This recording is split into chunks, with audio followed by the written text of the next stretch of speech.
Despite a positive sounding name, the Ensuring Workers Get Paid Act will do the opposite.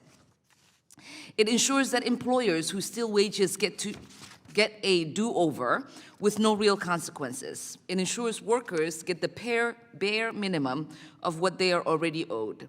It ensures the federal government steps back from actively holding bad actors accountable.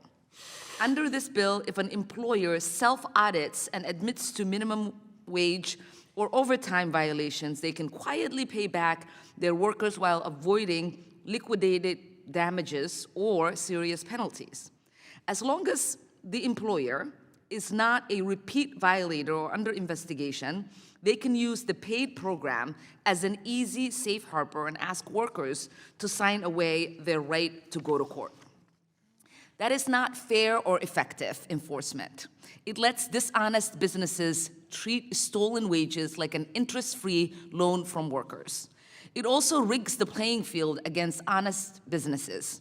If you follow the law and pay people what they are owed, you are forced to compete with a bad actor who can undercut you on labor costs, but then self-report and walk away with a slap on the wrist. It weakens the government's capacity and effectiveness to protect, serve, and support working class people. The wage and hour division is already stretched thin from years of funding and staffing cuts. This bill pushes DOL to spend scarce resources processing special deals for employers who choose to come forward instead of pursuing strategic, proactive investigations in the industries where violations are rampant. And all of this is happening while workers are still losing billions of dollars to wage theft every single year.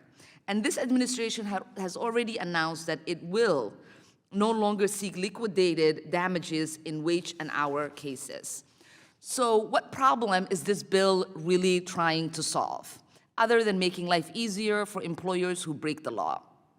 To make matters worse, this bill would preempt state and local enforcement actions so long as there is no active investigation or litigation. That means states like Minnesota, which have stronger labor laws and more active enforcement agencies, could be undermined if a dishonest employer can simply run to the federal government, cut a quiet deal, and pressure workers to take that deal. This is why my amendment takes a different approach. It strikes the underlying bill and replaces it with the Wage Theft Prevention and Wage Recovery Act led by Representative DeLauro and Ranking Member Scott. This bill would actually go after wage theft. It requires clear pay disclosures so workers can see how their wages are calculated and whether anything is being stolen. It strengthens penalties and damages so wage theft is never cheaper than compliance.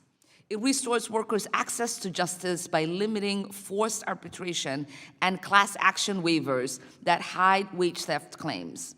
And it invests on the ground partners with worker advocacy centers and community groups to build real capacity instead of outsourcing enforcement to the very employers who are breaking the law. So our choice here today is very simple.